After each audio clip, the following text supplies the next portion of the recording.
Assalamualaikum warahmatullahi wabarakatuh. Alhamdulillahirabbil alamin. Wassalatu wassalamu ala asyrafil anbiya'i wal mursalin.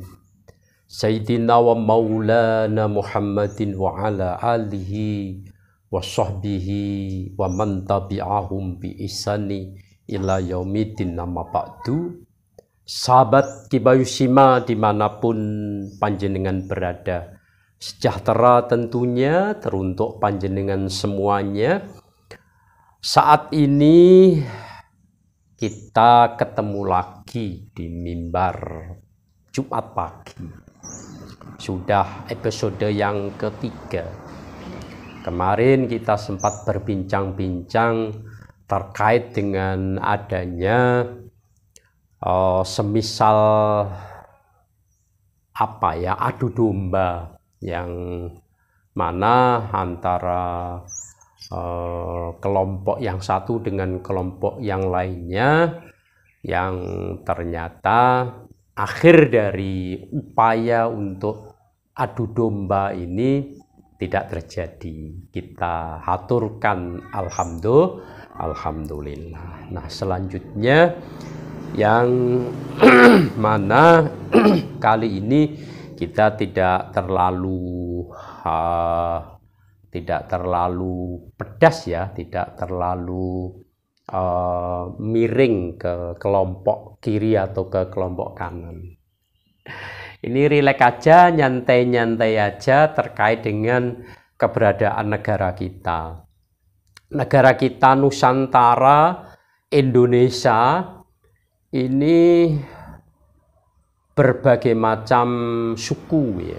Suku tentunya masing-masing suku itu ada budayanya masing-masing, ada adat istiadatnya masing-masing. Ada 1.300 sekian ya, ada 1.000 lebih lah suku yang ada di Nusantara ini. Ada suku Aceh, ada suku Bugis, ada suku Dayak, ada suku Jawa, ada suku Melayu, ada suku Sunda, dan lain sebagainya.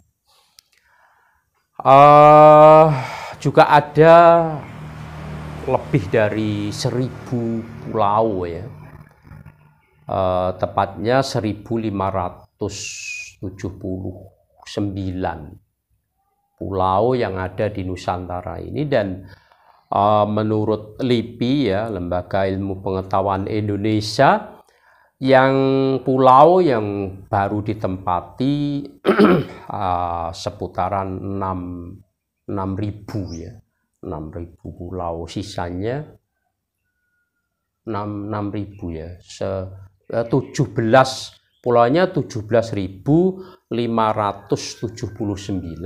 yang ditempati baru 6.000-an. Masih banyak ya pulau-pulau yang belum ditempati. Maka berbahagialah kita selaku warga negara Indonesia, yang mana dari pulau yang sekian banyak, kita tidak mungkinlah akan menjadi orang miskin ya, asal mau bekerja. Kemudian dari suku-suku yang mempunyai adat istiadat sendiri, yang mempunyai budaya sendiri, kita saling menghormati lah ya, saling menghormati antara suku yang satu dengan suku yang lainnya. Taruhlah suku Jawa yang mayoritas 41% dari seluruh suku yang ada di Indonesia ini, suku Jawa mendominasi, mayoritas 41%, lainnya suku-suku yang lainnya. Nah, kemudian terkait pula dengan lisan ya, lisan atau mulut ini ya. Dalam bahasa akhlaknya itu hifdzul lisan, menjaga ucapan, menjaga mulut. Kalau ingat saya waktu sekolah di Aliyah dulu, guru saya, guru akhlak saya mengatakan beliau Kalau mulut ini yang lebarnya cuman 4 cm ya, cuman 4 cm ini kalau sampai digunakan untuk berkata yang menyakitkan hati, wah itu sampai mati, sampai dibawa mati tidak akan bisa sembuh. Kalau kena pedang ya, kena sayatan pedang bisa disembuhkan, tapi kalau dibully ya, diolok-olok atau disakiti, sakitnya itu di mana toh? Sakitnya itu di sini. Tidak akan bisa sembuh sakit hati. Ya Allah, baru juga ini kita ikuti perkembangan ya di penghujung bulan Januari ya, tepatnya 31 Januari. Harinya kalau tidak salah itu Senin ya, 31 Januari 2022.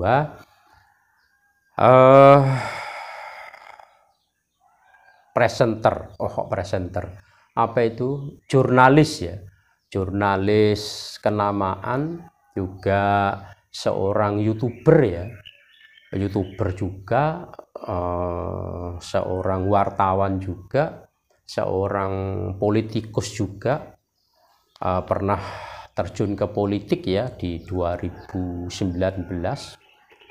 meski gagal di Senayan.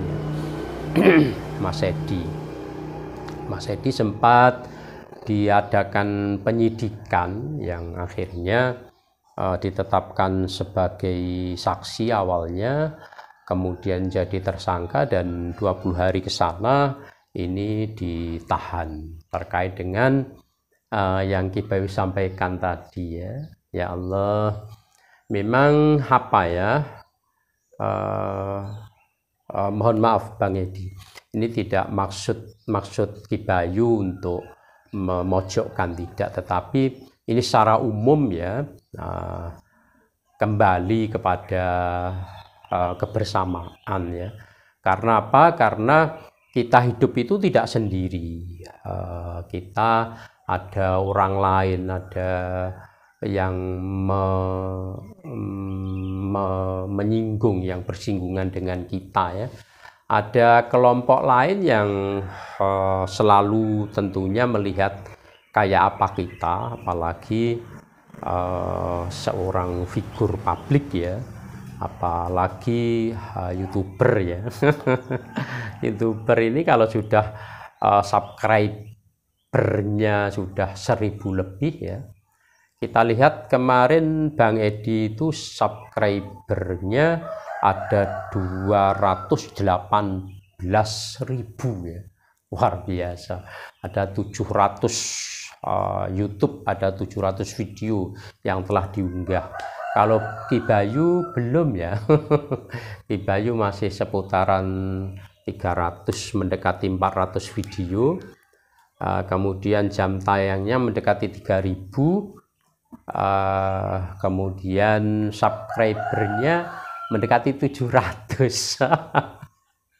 Dibantu ya, dibantu teman-teman, para sahabat, para pemirsa untuk mensubscribe, like, memberikan komentar pada channel Ki Bayu Sima.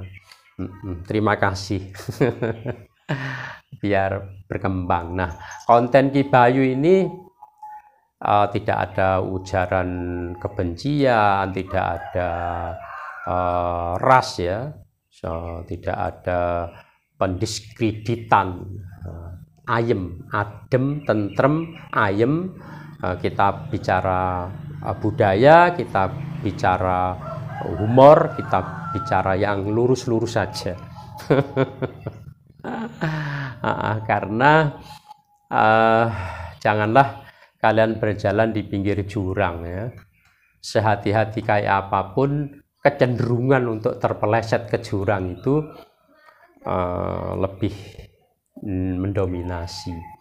tarkuma yaribuka ila malayaribuk, itu menurut cucu baginda Rasul ya, tinggalkan perkara yang meragu-ragukan, menujulah perkara yang tidak meragu-ragukan, Subat. Nah, kembali pada Bang Edi, ya terpeleset lah ya, terpeleset. Dan juga memang siapapun yang di dalam sesuatu itu suatu saat pasti akan terkenal lah dari apa yang dilakukan. Maksudnya begini, seseorang yang berbicara terus menerus, maka lebih banyak salahnya.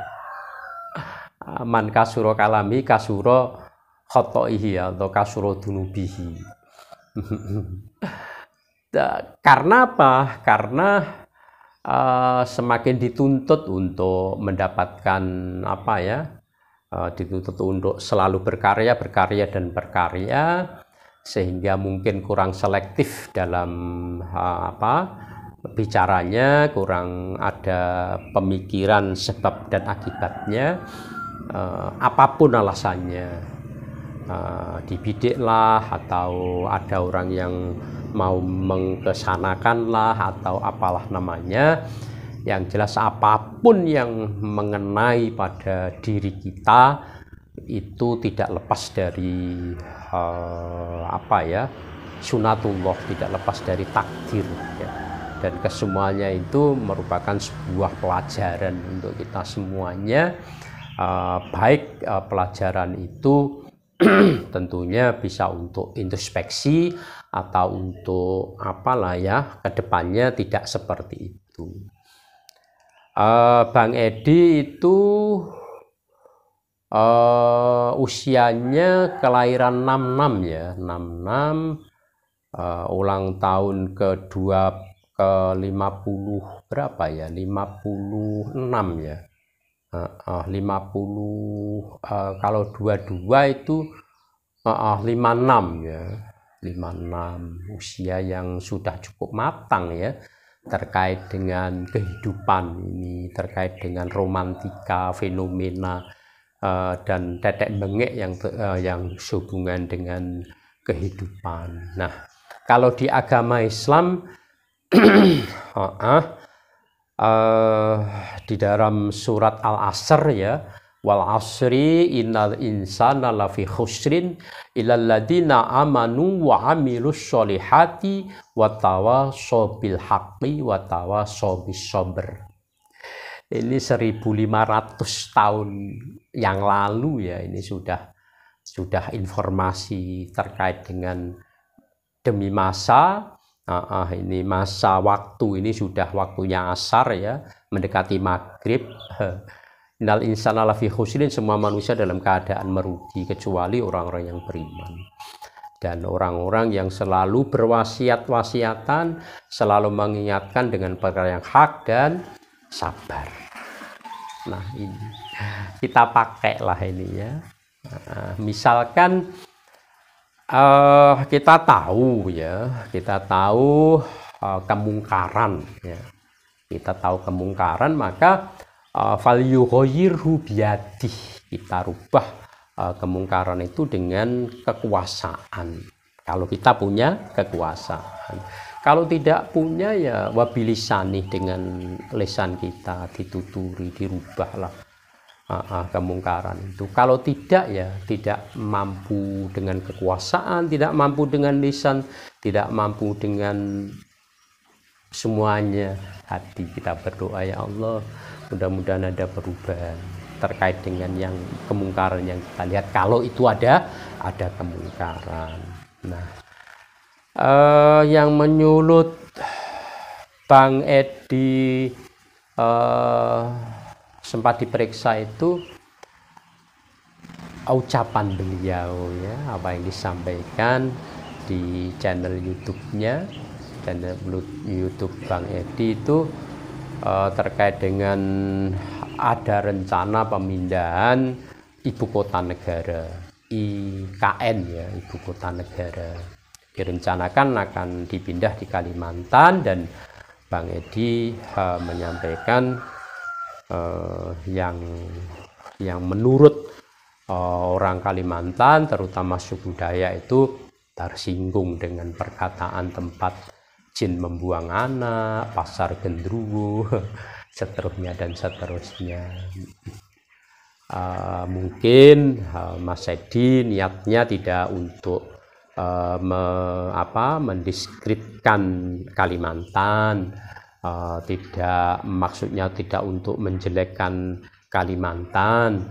Dalam pernyataan beliau berikutnya, beliau mengatakan tempat jin buang anak itu menurut beliau menggambarkan tempat yang jauh, sudah minta maaf atau dan seterusnya. Kemudian suku Dayak juga meminta untuk mengusut permasalahan ini juga harus memenuhi hukum adat yang berlaku di suku Dayak, karena ucapan Mas Edi. Nah, sekali lagi, benar menurut kita, mungkin kurang benar menurut yang lainnya.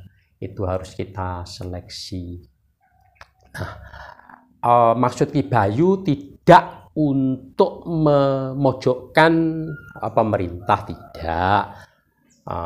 Juga tidak memojokkan Mas Edi, tidak memojokkan suku Dayak, tidak. Tetapi maksud Ki Bayu di sini adalah membaca sesuatu yang ada dan kita ambil ibrohnya, ya. Kita ambil kejadian itu, kita tarik kesimpulannya, yang kesimpulan ini akan bisa bermanfaat untuk orang lain, bermanfaat secara praktisi, ya, secara praktis, ya, secara praktis maupun secara empiris maupun secara yang lainnya. Bagi teman-teman YouTuber, hati-hati dalam berucap, karena ini dunia bisa melihat apa yang kita katakan, apa yang kita sampaikan. Niatan kita berdakwah, niatan kita untuk mencari rezeki, niatan kita untuk mengabadikan momen-momen yang luar biasa, niatan kita baik, tapi jangan sampai dicederai niatan-niatan yang tulus ini. Karena satu, innamal a'malu binniyah, ya, sesungguhnya sahnya dari sebuah amalan perbuatan tergantung niat kita. Niat kita bagus, ya, apabila mau belok jalan, ya kita segera kembali ke niatan kita. Insya Allah yang terbaik untuk Mas Edi Mulyadi, ya. Untuk Mas Edi yang terbaik untuk pembelajaran, mudah-mudahan keadilan bisa ditegakkan. Kemudian kita juga menghormati suku-suku yang ada. Suku Dayak juga luar biasa dengan adatnya, yang tidak boleh, ya, memang untuk menghina itu. Ada peribahasa Jawa, teman-teman, wong cacing wae dipidek kloget, ya, apa meneh menungso, ya. Dan kita adalah saudara, kita adalah sesama bangsa yang ada di Nusantara ini. Kita mencari hasanahnya lah, ya, kita mencari yang terbaik. Kalau bisa damai, mengapa harus ramai, mengapa harus perang? Kalau memang bisa kita damaikan, mengapa harus kita tempuh jalan yang tidak damai? Ingat, ya, Gus Dur dulu seharusnya beliau menjabat menjadi presiden itu selama 5 tahun, tapi beliau hanya menjabat 2 tahun, ya, 2 tahun. Harus rela lengser dari kepresidenannya yang dilanjutkan Bu Mega. Dan sempat, ya, diwawancara antara Gus Dur dan Quick, siapa itu? Itu Gus Dur ditanya, loh Gus, katanya kan menggerakkan sekian juta banser, sekian juta pendukung Gus Dur untuk ke istana untuk mempertahankan kedudukan Gus Dur. Jawab Gus Dur gimana? Ini apa, jabatan di dunia saja kok dipertahankan toh mas begitu. Santai ya, memang kata Gus Dur yang melarang ya, yang melarang untuk bergerak ke istana untuk mempertahankan kedudukannya. Lilo legowo beliau, dan damai kan ya, damai, tidak ada darah yang mengalir. Kalau istilah santri itu nderek dawuh kiai ya. Bahkan Gus Dur sempat disuruh kalaupun disuruh masuk ke dalam api pun, kalau yang menyuruh kiai, Gus Dur berani. Itulah santri ya. Ya, peristiwa-peristiwa yang dululah yang kita pakai yang baik ya. Kembali kepada kedamaian, kebersamaan Nusantara, jangan mudah diadu domba ya. Tolong para ya lebih mementingkan kepentingan orang banyak lah ya, di samping untuk kepentingan diri pribadi. Memang politik di negara kita sebuah keharusan karena bentuknya demokrasi. Politik praktis sebuah keniscayaan, yang mana ada wakil dari partai-partai ya. 2024 nanti juga akan ada saingan di dalam politik, mudah-mudahan damai dalam perpolitikan di Indonesia ya, tidak ada darah yang mengalir. Kalau kita tilik ya, dunya qalu minal qalili wa asyukuha adallu minad dalili, di dalam taklim ya, dalam taklim seperti itu. Ya ndak apa-apa. Dunia kita kejar, akhirat ya kita kejar. Rabbana atina fid dunya hasanah wa fil akhirati hasanah wa qina adzabannar. Hati kita yang harus kita tata, hati kita yang harus kita tata. Sekali lagi, hati kita yang harus kita tata, sehingga tidak ada amarah untuk saling dan saling. Mudah-mudahan ada guna dan manfaatnya. Sedikit yang dapat Bayu Simah sampaikan menjadi bahan pikiran kita untuk bersatu padu. Sekali merdeka tetap merdeka. Pancasila Jaya, NKRI harga mati, Nusantara milik kita. Wallahu muwaffiq ila aqwamit thoriq. Wassalamualaikum warahmatullahi wabarakatuh.